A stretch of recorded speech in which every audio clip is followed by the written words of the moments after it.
Hello friends, myself is JP Solanki and today we are discussing about cancer. तो बेटा cancer क्या होता है उसके बारे में हम अभी चर्चा करते हैं। हम बात करते हैं ट्यूमर की। तो ट्यूमर क्या होता है? ट्यूमर होता है a mass of cells, a mass of cells. अब ये मास ऑफ सेल्स कैसे बना? ये बना बेटे due to uncontrolled cell division.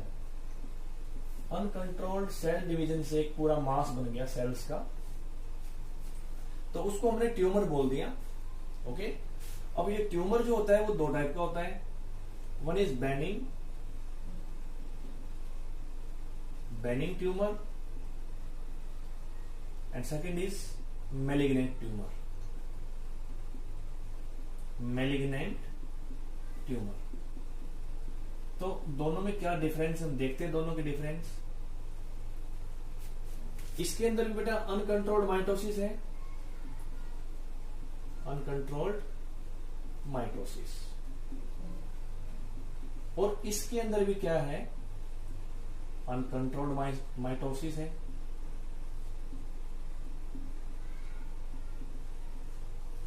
Okay, benign में क्या होता है? ऐसा बेनिंग ट्यूमर के अंदर बेनिंग जो होता है ये नॉर्मल होता है, मतलब not spread to other parts of the body. ठीक है, तो not spread to other part of the body. लेकिन जो मैलिग्नेंट है ये स्प्रेड करता है, spread to other part of the body. और सबसे ज्यादा इसकी जो फियरफुल कंडीशन होती है, तो इस टाइम पे बेटा ये बहुत ज्यादा फियरफुल हो जाता है, बहुत डरावना हो जाता है, बहुत खतरनाक हो जाता है जब स्प्रेड करेगा सारे बॉडी पार्ट्स में। इसको कहते हैं कॉल्ड मेटास्टेसिस। मेटास्टेसिस, ठीक है। तो इसमें सेल का डिवीजन है, इसमें सेल का डिवीजन है। ये होता है नॉन कैंसरस, नॉन कैंसरस, जबकि ये होता है cancerous. It causes little damage to body organs. ये क्या करेगा? Causes high damage, high damage. तो सबसे फियरफुल कंडीशन मैंने आपको उसकी अभी बताई है, जिसको मैंने कहा मेटास्टेसिस। तो ये मेटास्टेसिस क्या है बच्चों? What is metastasis? सपोज करो ये एक जगह ट्यूमर बन गया है, एक मास बन गया कैंसर वाला, एक बॉडी के एरियाज में, एक एरिया के अंदर। तो क्या होगा? एक स्टेज के बाद तो इसकी एक एक सेल टूट के एक एक बॉडी पार्ट में फैल जाता है। जैसे मैं कहूं लीवर में चला गया, ये बच्चों ब्रेन में ट्रांसफर हो गया, लीवर में, ब्रेन में, स्टमक में चला गया, और लंग्स में ट्रांसफर हो गया। तो जब ये पूरी फैल जाता है, जब ये पूरे बॉडी के अंदर एक पार्ट से सभी पार्ट के अंदर, उसको बोलते हैं हम मेटास्टेसिस। ठीक है, तो ये जो कैंसर है, जो मेटास्टेसिस वाला जो कैंसर है मैलिग्नेंट, तो इसको हम नियोप्लाज्म बोलते हैं। नियोप्लास्टिक सेल्स बोल सकते हैं इनको हम, या नियोप्लाज्म। नियोप्लाज्म कैंसर को हम बोलते हैं नियोप्लाज्म। और जो कैंसर सेल होती है उनको बोलते हैं नियोप्लास्टिक सेल्स। नियोप्लास्टिक सेल्स यही सेल्स हैं जो एक पार्ट से दूसरे बॉडी पार्ट में with the help of blood, मैं लिख देता हूं बेटा यहाँ पे, ब्लड की हेल्प से ट्रांसफर हो जाती है, इससे टूट टूट के पूरी बॉडी में फैल जाती है। इसको हम बोलते हैं मेटास्टेसिस। ठीक है, तो सबसे ज्यादा जो फियरफुल कंडीशन होती है कैंसर के अंदर वो यही होती है। This is the last stage of cancer. अगर पेशेंट इस स्टेज में एंटर कर जाता है तो फिर उसका बच पाना बड़ा मुश्किल होता है। तो मैंने लिखा अनकंट्रोल्ड सेल डिवीजन। तो कंट्रोल्ड सेल डिवीजन क्या होता है? जब सेल डिवाइड करती है तो डिवीजन में कुछ फैक्टर्स हेल्प करते हैं, उनको हम बोलते हैं बच्चों रेगुलेटरी फैक्टर्स। ओके, तो जब कैंसर हो जाता है तो अनकंट्रोल्ड सेल डिवीजन का मीनिंग यहां पे ये हुआ, जो रेगुलेटरी फैक्टर्स है ना वो ब्रेक हो गए। तो यहां पर क्या हो जाएगा, ब्रेक सेल रेगुलेटरी फैक्टर्स। जो सेल रेगुलेटरी फैक्टर्स थे बच्चों वो ब्रेक हो गए हैं और सेल पे जो उसका कंट्रोल था वो खत्म हो गया है, इसीलिए सेल जो है बहुत फास्ट रेट से डिवाइड करना स्टार्ट कर देती है। Then what is the difference between normal cells and cancer cells? तो नॉर्मल सेल्स में और कैंसर सेल्स में क्या डिफरेंस है? नॉर्मल सेल्स के अंदर यहां होता है नॉर्मल रेस्पिरेशन, नॉर्मल रेस्पिरेशन, लेकिन यहां पर जो रेस्पिरेशन होता है वो फास्ट हो जाता है। यह मेटाबॉलिज्म सेल की, प्यारे बच्चों, वो भी बहुत फास्ट होती है। इसमें होता है अनकंट्रोल्ड होता है डिवीजन, अनकंट्रोल्ड सेल डिवीजन, कोई कंट्रोल नहीं होता है। जो फोर्थ पॉइंट है, सबसे इंपॉर्टेंट पॉइंट है बेटा, नॉर्मल सेल जो होती है वो शो करती है, नॉर्मल सेल्स क्या शो करती है? कॉन्टैक्ट इनहिबिशन, कॉन्टैक्ट इनहिबिशन, जबकि जो कैंसर सेल होती है इनमें नहीं होता है, नॉट शो कॉन्टैक्ट इनहिबिशन। अब ये कॉन्टैक्ट इनहिबिशन क्या है? मींस जब सेल, सभी सेल्स आपस में बेटा कांटेक्ट में रहती है एक दूसरे के, तो वो एक दूसरे को रोकती है प्रोलिफरेशन से, मतलब डिवाइड होने से वो रोकती है, उसमें डिवीजन नहीं होता है, ठीक है। लेकिन अब इनमें ये प्रॉपर्टी है नहीं कांटेक्ट इनहिबिशन की, तो ये सेल्स फिर आपस में अपने आप को रोकेगी नहीं।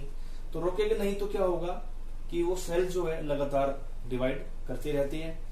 अब डिवाइड करती रहेंगी तो क्या होगा, एक पूरा का पूरा बच्चों एक मास बन जाएगा सेल्स का, और मास बन जाएगा तो ये जो मास होता है मैंने आपको अभी बताया है, इसके अंदर रेस्पिरेशन रेट बहुत हाई होती है, इसकी मेटाबॉलिक एक्टिविटी बहुत हाई होती है, ठीक है।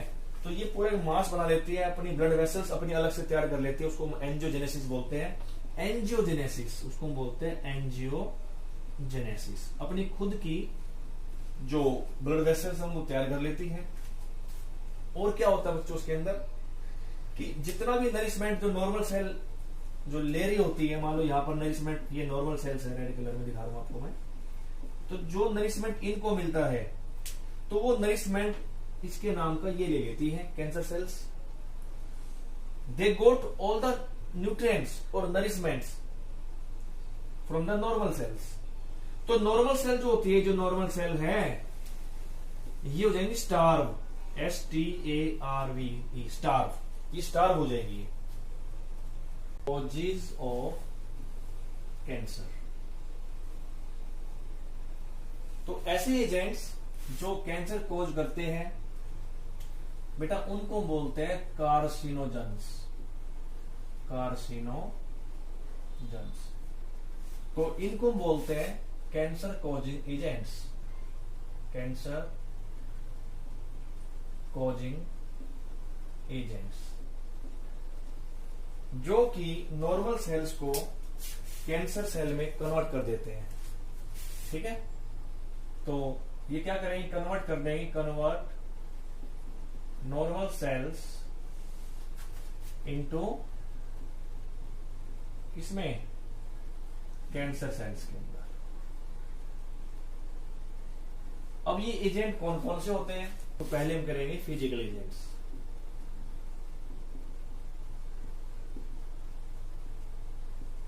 तो इसमें आता है high temperature,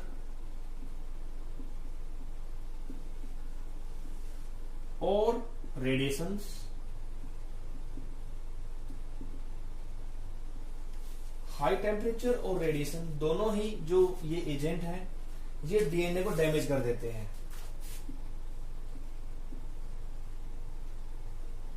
damage the DNA of the cell, जो सेल का डीएनए है उसको ये डैमेज कर देते हैं, damage the DNA of the cell. फिर क्या हुआ इससे कि जो नॉर्मल सेल है, तो नॉर्मल सेल कन्वर्ट हो जाती है कैंसर सेल के अंदर। ओके, अब रेडिएशन सोर्स क्या क्या है बेटा इसके अंदर? यूवी हो सकती है, कोई एक्सरे हो सकती है,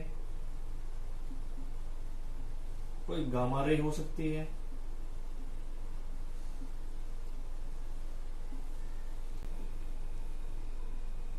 there are so many chemicals which are responsible for cancer. बेटा सबसे पहले हम बात करते हैं टोबैको के अंदर। तो टोबैको में होता है निकोटीन।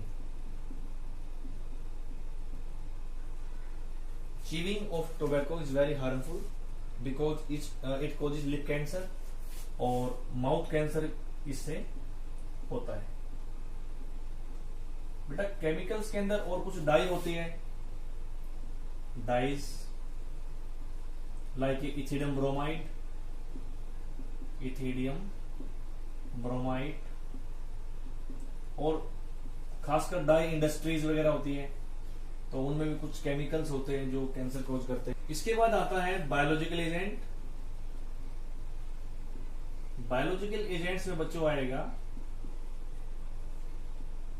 कुछ वायरस, उनको हम बोलते हैं कैंसर कॉजिंग वायरस बोलते हैं हम, कैंसर कॉजिंग वायरसेस। तो ये वायरस क्या करेंगे? ये हमारे नॉर्मल सेल्स को कैंसर में चेंज करते हैं। ऑन्को इसके साथ साथ में ऑन्कोजीन्स और बोलते हैं उनको प्रोटो ऑन्कोजीन्स। अब ये जो जीन होते हैं बेटे, ये कब एक्टिवेट हो जाए, इसके पीछे जो मैकेनिज्म है तो वो बहुत ज्यादा कॉम्प्लेक्स है, उसके बारे में ज्यादा हमें नहीं पता है कि हमारे जो बॉडी के नॉर्मल जीन्स हैं तो वो कैंसर में कैसे कन्वर्ट हो जाते हैं, तो इसके बारे में किसी को नहीं पता है। ठीक है, तो ये क्या होते हैं? तो पहले तो हमारी बॉडी में इनएक्टिव स्टेट में होते हैं, इनएक्टिव स्टेट में, और फिर एक लाइफ में कभी भी किसी भी टाइम पे ये हो जाते हैं एक्टिव। और जब ये एक्टिव हो जाते हैं तो ये क्या करेंगे? तो ये नॉर्मल सेल्स को ये कैंसर में चेंज कर देते हैं, कैंसर सेल्स में बदल देते हैं। और इन कैंसर सेल्स को मैं फिर से बता रहा हूं, इनको बोलते हैं neoplastic cells, neoplastic cells. Okay, तो कैंसर के बेटा एग्जैक्ट रीजन किसी को नहीं मालूम। कुछ बायोलॉजिकल एजेंट्स में मैं बात करता हूं डाइट की, तो ऐसे भी बोलते हैं कि जो लोग ज्यादा प्रोटीन रिच डाइट खाते हैं, protein rich diet, not only simple protein, animal protein rich diet, तो उससे भी हमारी जो इंटेस्टाइन होती है उसके अंदर कैंसर होता है, इंटेस्टाइनल कैंसर उनको हो जाता है। एक्सरेज होती है, एक्सरेज, तो ये भी ल्यूकीमिया कोज करती है, ल्यूकीमिया, जिसको बेटे हम बोलते हैं ब्लड कैंसर। बच्चों ब्लड कैंसर के अंदर WBC का जो नंबर होता है वो बढ़ जाता है, तो इसको हम बोलते हैं ल्यूकीमिया। अगर कैंसर अर्ली स्टेजेस में डिटेक्ट हो जाए तो उसको ठीक करना भी आसान होता है। तो सबसे पहले हम करते हैं, इसमें हम कर सकते हैं बायोप्सी। तो बायोप्सी में क्या होता है कि इसके अंदर जो पेशेंट होता है तो उसके बॉडी का कोई भी टिश्यू या उसकी सेल्स हम लेते हैं, उसको चेक करते हैं अंडर माइक्रोस्कोप। सेकंड है हिस्टो पैथोलॉजिकल स्टडी। तो जो हमने वो पीस लिया है, वो टुकड़ा जो लिया है उसकी बॉडी से, तो उसको प्रॉपर उसकी टिश्यू की मतलब जो स्टेनिंग करना, उसको अंडर माइक्रोस्कोप टेस्ट करना, तो वो कहलाता है histopathological study. And third one is MRI, इसको बोलते हैं मैग्नेटिक रेजोनेंस इमेजिंग।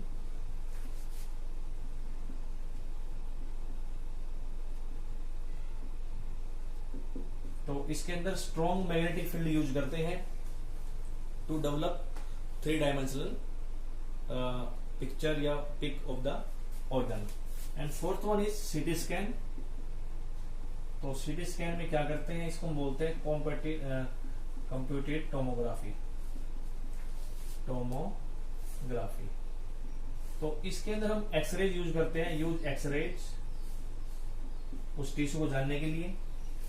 उसके अलावा स्पेसिफिक एंटीबॉडी यूज करते हैं बच्चों, स्पेसिफिक एंटीबॉडीज हम यूज करते हैं टू डिटेक्ट कैंसर। बेटे अल्ट्रासाउंड करते हैं, अल्ट्रासाउंड। तो इन सभी चीजों से हम लोग कैंसर को डायग्नोस कर सकते हैं। बोन मैरो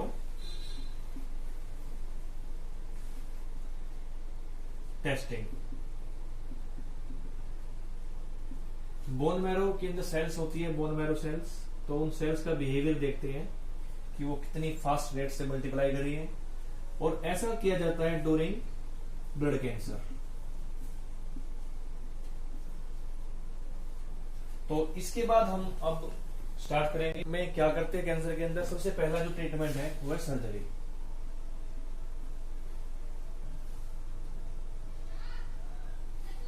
इसमें क्या करते हैं, पूरी बॉडी का जो ऑर्गन है, पूरा पार्ट कोई बेटा कट कर देते हैं। जैसे मैं ये कहूं मैसेक्टोमी। मैसेक्टोमी में ये करते हैं removal of breast, removal of breast. जब किसी को ब्रेस्ट कैंसर हो जाए तो पूरा बेटा ये उसको रिमूव कर देते हैं। तो कोई भी बॉडी टिश्यू हो सकता है, वो रिमूव किया जाता है इसके अंदर। तो एनी बॉडी पार्ट और टिश्यू सर्जिकली उसको रिमूव कर देते हैं। उसके बाद है रेडियोथेरेपी। सब्सटेंस होते हैं रेडियो एक्टिव सब्सटेंसेस। इट में भी आयोडीन, इट में भी कार्बन हो सकता है वो रेडियो एक्टिव।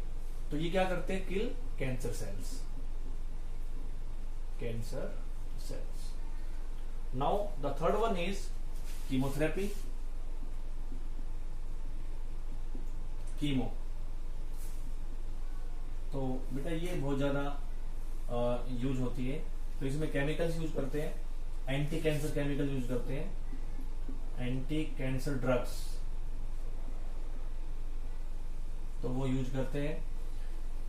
तो कुछ को इंटरफेरोन्स भी देते हैं, कुछ को ड्रग्स होती है। जैसे मैं ये बताऊं कुछ ड्रग्स का नाम, जैसे कि दैट इज विनब्लास्टिन और विनक्रिस्टिन। तो ऐसा and both are obtain from catharanthus, catharanthus roseus एक प्लांट है बेटा ये।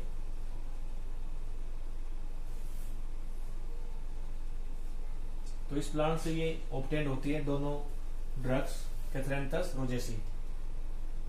और इस प्लांट को शायद सदाबहार प्लांट बोलते हैं। इसके अलावा कुछ अल्फा इंटरफेरोन्स केमिकल्स यूज करते हैं, used to enhance the immune system, to enhance the immune system of the patient, immune system of the patient।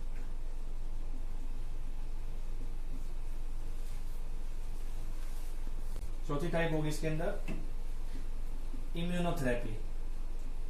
Immunotherapy तो बच्चों इसके अंदर हम लोग कुछ स्पेसिफिक एंटीबॉडीज देते हैं, स्पेसिफिक एंटीबॉडीज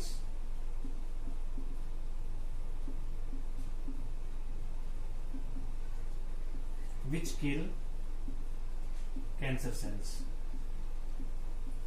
कैंसर सेल्स। इसके अलावा एक और है, वो मैं इसको मिटा देता हूं फिर बताता हूं।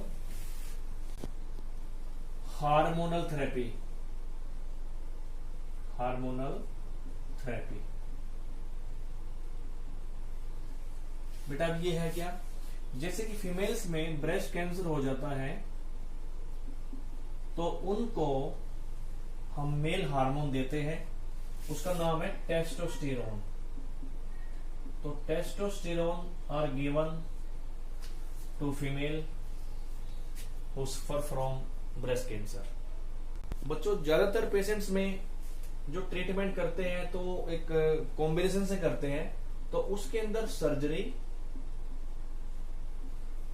उसमें कीमोथेरेपी और उसमें रेडियोथेरेपी, ये तीनों मिलाकर पेशेंट का उपचार किया जाता है। तो कैंसर के अंदर अगर हम बात करें साइड इफेक्ट्स की बेटा, अगर इन दवाइयों का जो साइड इफेक्ट होता है थेरेपीज का, कीमोथेरेपीज का, तो वो क्या है? नंबर 1 है इसमें एनीमिया,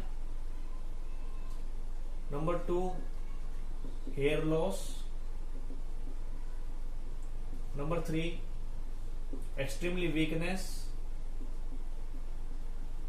तो ये बेटा कुछ कॉमन इसके साइड इफेक्ट हैं।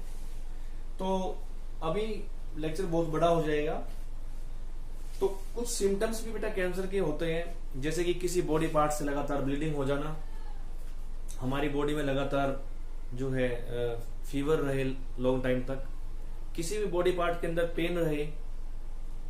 ओके, तो ये कुछ कॉमन सिम्टम हो सकते हैं।